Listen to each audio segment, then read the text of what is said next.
বন্ধুরা, আজকে আবারও চলে এলাম নতুন আরেকটা রেসিপি নিয়ে। আজকে রান্না করব বাঁধাকপি দিয়ে ডিম রান্না। তো তার জন্য আমি এখানে নিয়েছি, আমি বাঁধাকপিটাকে কেটে ধুয়ে সেদ্ধ করে নিয়েছি। যেহেতু এখন বাঁধাকপি ফুলকপি ওইসব খেলে একটু অ্যাসিড মতো হয়ে যায়, তার জন্য আমি বাঁধাকপিটাকে ধুয়ে কেটে সেদ্ধ করে নিয়েছি। আর এখানে আছে ডিম, এখানে ডিম দিয়ে রান্নাটা করব। আলুটাকে এরকম সাইজ করে আমি কেটে নিয়েছি। আর এখানে আছে পেঁয়াজ, আর এখানে মশলাপাতি সব আমি নিয়ে নিয়েছি, সেটা আমি দিতে দিতে বলবো। আর এখানে কড়াটাকে ধরে দেব, তার জন্য আমি এখানে কড়াটাকে গরম হওয়ার জন্য আমি ধরিয়ে দিচ্ছি। কড়াটা গরম হলে, কড়াটা একটু গরম হবে, যেহেতু কড়াটা গরম হওয়ার পর আমি কড়াতে তেল দিয়ে আলুটাকে ভালো করে ভেজে নেব।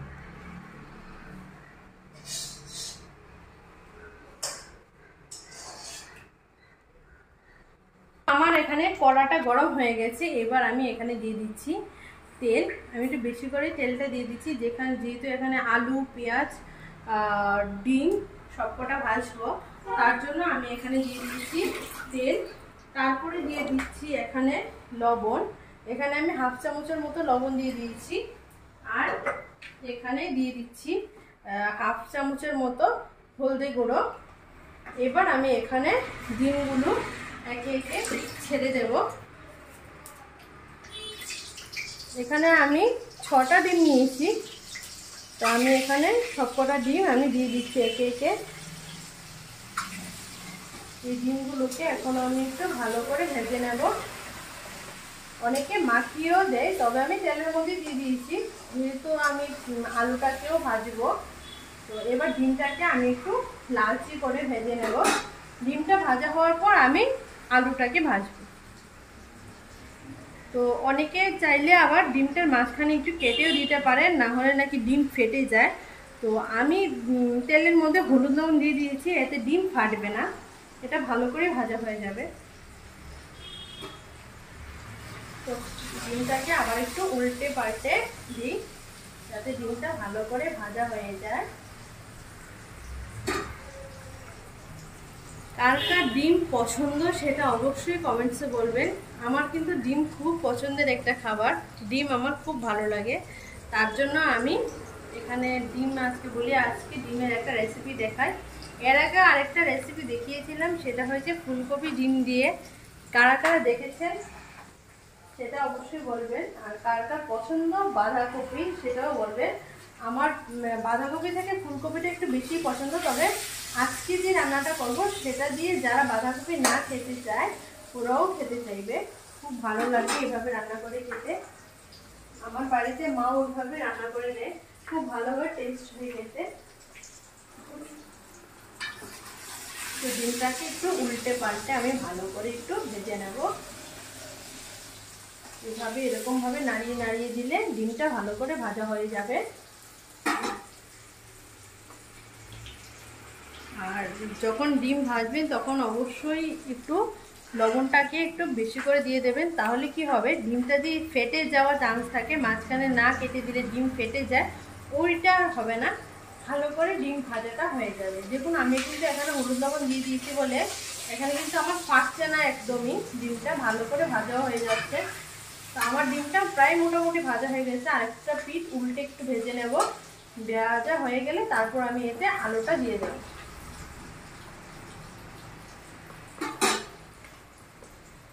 এরকম করে একটু ভালো করে ভেজে নেবেন। তো আমার এখানে ডিম ভাজা হয়ে গেছে, দেখুন পুরো লাল হয়ে গেছে ডিমটা। এবার আমি এখানে ডিমটা তুলে নেব এই প্লেটের মধ্যে। একে একে প্রত্যেকটা ডিম আমি তুলে নেব।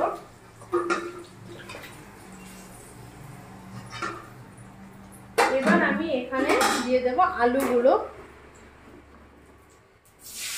এখানে আমি সবকটা আলু দিয়ে দিচ্ছি।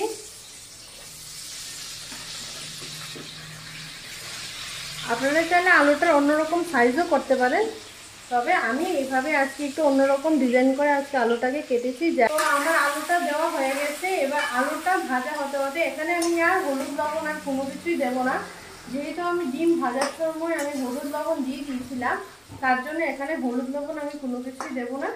এবার আলুটা ভাজা হতে হতে আমি বাঁধাকপির জন্য একটা মশলা রেডি করে নেব। তো আমি এখন মশলাটা রেডি করতে যাচ্ছি, আপনাদের দেখাবো যে আমি কি এখন মশলাটা দিই। তো আমি এখানে মশলাটা বানিয়ে নেব, তার জন্য আমি এখানে নিয়েছি আদা। এখানে আমি একটা বড় সাইজের আদা নিয়েছি।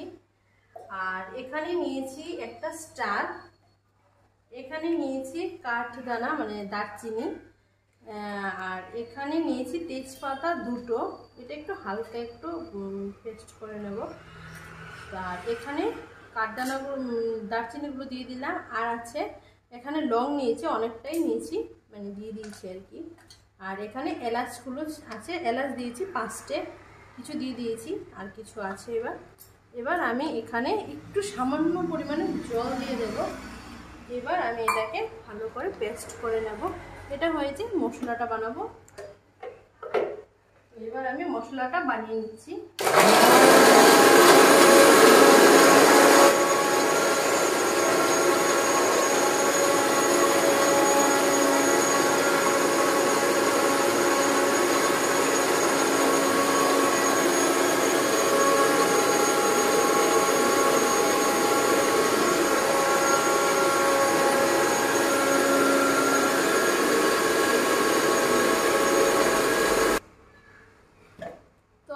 মশলাটা পেস্ট হয়ে গেছে। আর তেজপাতাগুলি একটু হালকা হালকা একটু দানা দানা আছে। তো আমার এবার আমি চলে যাবো এবার রান্না। তো আমার এখানে আলু ভাজা হয়ে গেছে মশলাটা করতে করতে। তো এবার আমি আলুটাকে প্লেটে তুলে নেব। তো আমি এখানে আলুটাকে তুলে নিচ্ছি। আলুটাকে কিন্তু আমি খুব ভালো করে ভেজে নিয়েছি, যেহেতু আমার এখানে বাঁধাকপিটা সেদ্ধ আছে কিন্তু আলুটা কিন্তু সেদ্ধ নেই, তার জন্য আমি আলুটাকে ভালো করে একদম ভেজে নিয়েছি। এবার আমি কড়াইতে দিয়ে দেবো পেঁয়াজ। তো এখানে আমি দুটো বড় সাইজের পেঁয়াজ নিয়েছিলাম, এগুলো আমি দিয়ে দিই। এবার পেঁয়াজটাকে আমি একটু ভালো করে ভেজে নেব।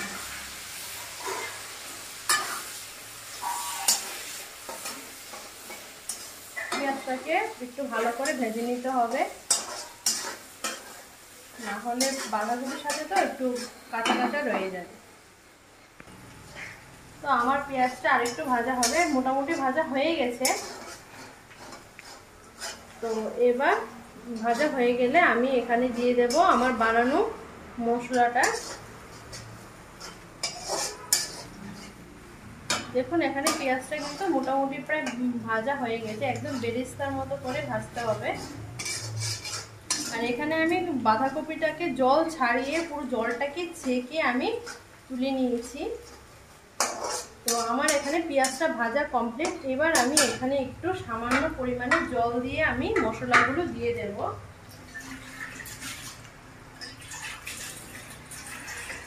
এখানে আমি একটু সামান্য পরিমাণে আমি জল দিয়ে দিলাম, যেহেতু আমার এখানে মশলাটা হয়েছে গুঁড়ো মশলা আমি ইউজ করি, তার জন্য আমি এখানে একটু জল দিয়ে দেবো, না হলে লেগে যেতে পারে। 1 চামচ ধনে গুঁড়ো জিরে গুঁড়ো আর একটু দিয়ে দেবো, মানে 1.5 চামচের মতো জিরে গুঁড়ো আর 1.5 চামচের মতো ধনে গুঁড়ো আমি এখানে দিয়ে দিলাম। আর এখানে দেব সামান্য পরিমাণে হলদে গুঁড়ো। আর এখানে আমি লঙ্কা গুঁড়ো অল্প পরিমাণে দিচ্ছি, যেহেতু বাঁধাকপিতে একটু এমনিতেই ঝাল হয়ে যায়, তো আমি আর এখানে লঙ্কা গুঁড়ো দিলাম না। এবার আমি এখানে দিয়ে দেবো আমার বানানো মশলাটা। এখানে আমি মশলাটা দেওয়ার আগে আমি এখানে লবণ দিয়ে দিচ্ছি 1 চামচের মতো। তো এবার আমি এটাকে ভালো করে এভাবে একটু কষিয়ে নিলাম। এবার আমি আমার বানানো মশলাটা দিয়ে দিচ্ছি। এখানে দেখুন আমার মশলাটা কিন্তু পুরোটা পেস্ট হয়নি, একটু দানা দানা আছে। এইভাবে বাঁধাকপিতে দিলে একটু ভালো লাগে। তো আমি এখানে মশলাটা দিয়ে দিলাম। আর তেজপাতাটা একটু গোটা গোটা আছে। এইভাবে মশলাটা একটু কষবে। তো আমার এখানে মশলাটা কিন্তু মোটামুটি কষছে, মানে আমি একটু জল দিয়েছি। না হলে মশলাটা একটু কাঁচা কাঁচা গন্ধ রয়ে যাবে। যেহেতু আমি তেলের মধ্যে মশলাটাকে ভালো করে ভাজিনি, আমি কিন্তু যখন জল দিয়েছি মশলার সাথে আমি কিন্তু আদা আর কাঠদানা, লং, এলাচ, স্টার এইসব দিয়ে দিয়েছি। তো জলটা একটু এইভাবে একটু ফুটে গেলে মানে ঝোলটা, তখন গিয়ে আমি এখানে ডিম আর আলুটাকে আমি এখানে দিয়ে দেব। তো আমি এখানে আস্তে আস্তে করে আর ডিমটাকে আলুটাকে দিয়ে দিচ্ছি, আর দিয়ে দেব বাঁধাকপিটাকে। তো আমি এখানে ডিমটা এখানে দেখতেই পাচ্ছেন, ডিমটা আলুটা কিন্তু আমি জলে দিয়ে দিয়েছি। এবার আমি এখানে দিয়ে দেবো বাঁধাকপিটা। এটাকে আমি সিদ্ধ করে জল ছাড়িয়ে একদম পারফেক্ট করে রেখে দিয়েছি আগে দিয়ে। এবার আমি এখানে বাঁধাকপিটাকে একে একে দিয়ে দিচ্ছি। এখন আমি সবটা বাঁধাকপি দিয়ে দিলাম। এবার আমি বাঁধাকপিটাকে মশলার সাথে ভালো করে কষিয়ে নেব।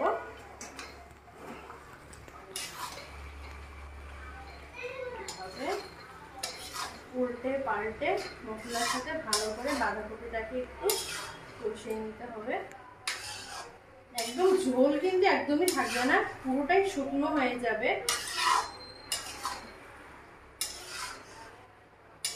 আর এভাবে রান্না করে দেখবেন, পুরো চিকেন ফেলে এটা খেতে ইচ্ছে করবে, এরকম হয়। তো এবার হতে হতে আমি এখানে দুটো জিনিস এখানে আমি অ্যাড করব। প্রথমে হয়েছে একটু ঘি। আমি এখানে একটা ঘি এনেছি, এখানে আমি সামান্য পরিমাণে ঘি আমি উপরে ছড়িয়ে দেব। এখানে আমি 1 চামচের মতো আমি ঘি এখানে দিয়ে দিলাম। আর এখানে আমি সামান্য পরিমাণে চিনি দিয়ে দেব।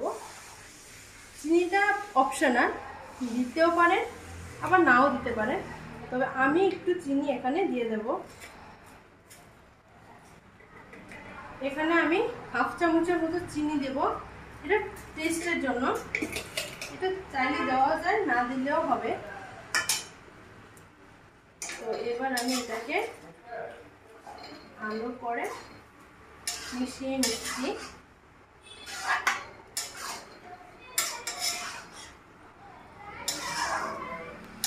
এইভাবে ভালো করে মিশিয়ে একদম জলটাকে পুরো একেবারে শুকিয়ে নিতে হবে, ঝোল একটুকু থাকবে না। যেরকম আমরা নর্মালি বাঁধাকপি খাই ঠিক সেরকমই হবে, শুধু রান্নাটা একটু অন্যরকম হয়ে গেছে। তো এইভাবে থাকবে, ঝোলটা একদম শুকিয়ে যাবে, তারপর আমি আবার আসছি ঝোলটা শুকিয়ে গেছে। তো এখানে কিন্তু জল কম, বাঁধাকপিটা দিয়ে অনেকটাই ছেড়েছে। আর এটা কিন্তু কন্টিনিউ এইভাবে নেড়ে যেতে হবে, না হলে কিন্তু তলায় নিচে লেগে যেতে পারে। তো আমি আবার প্রথম থেকে বলে দিই কিভাবে রান্নাটা করবে, ভিডিওটাতেও আছে, তাও আমি একবার বলে দিচ্ছি। প্রথমে কড়াতে তেল দিয়ে দেব, তার আগে তো আলু ডিম ভেজে নেব। তারপর কড়ার মধ্যে তেল দিয়ে দেব, তেল দিয়ে আমি পেঁয়াজটাকে ভালো করে ভেজে নেব। ভাজার পরে তখন আমি একটু সামান্য পরিমাণে জল দিয়ে, জিরে ধনে দিয়ে, একটু সামান্য পরিমাণ হলদে দিয়ে, তারপর একটু মশলাটা যখন একটু কষে যাবে, তখন আমার পেস্ট করে রাখা আদা, দারচিনি, এলাচ, স্টার আর তেজপাতা, ওটাকে ভালো করে একটু পেস্ট ভালো করে না, মানে হালকাভাবে একটু পেস্ট করে নিতে হবে। তারপর এটাকে ওই মশলার মধ্যে দিয়ে দিতে হবে, দিয়ে তারপরে এতে ডিম আর আলুটাকে দিয়ে একটু ভালো করে নেড়ে তারপর বাঁধাকপিটা দিয়ে দিতে হবে। তারপর একটু ঘি আর একটু চিনি সামান্য পরিমাণে ছিটিয়ে দিতে হবে। তখন এটা আস্তে আস্তে করে ঝোলটা একদম শুকিয়ে বাঁধাকপিটা হয়ে যাবে। তো এখন আমার এখানে একটু ঝোলটা আসছে, ওটাকে আমি আর একটু নাড়িয়ে দেব, তার কারণ নিচে যেতে না লেগে যায়, তার জন্য।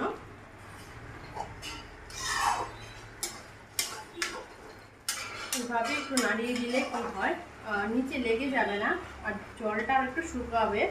তো জলটা শুকিয়ে গেলে তারপর আমি এটাকে নামাবো। ততক্ষণে ঝোলটাকে ভালো করে শুকাতে হবে, আর একটু শুকিয়ে যাবে, তারপর নামাবো।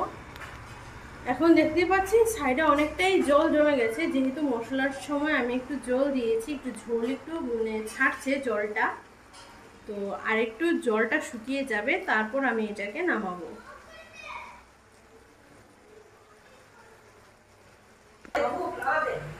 তো আমার এখানে দেখুন তেলটা এখানে কিন্তু সবজিটা দিয়ে পুরো শুকিয়ে গেছে, তেলটাও ছাড়ছে, আর খুব সুন্দর একটা ফ্লেভার আসছে, পুরো বিরিয়ানি ফ্লেভার, আর খুব সুন্দর লাগছে দেখতে। তো আমি এবার এটাকে একটু নাড়িয়ে দেব যাতে নিচে দিয়ে না লেগে যায়। আর এখানে যা শুকিয়ে গেছে, জলটা শুকিয়ে গেছে, এটা শুধু তেলটা ছাড়ছে। এবার আমি একটু সামান্য পরিমাণে হালকা করে একটু নাড়িয়ে দেবো, উপর নিচ করে দেবো শুধু।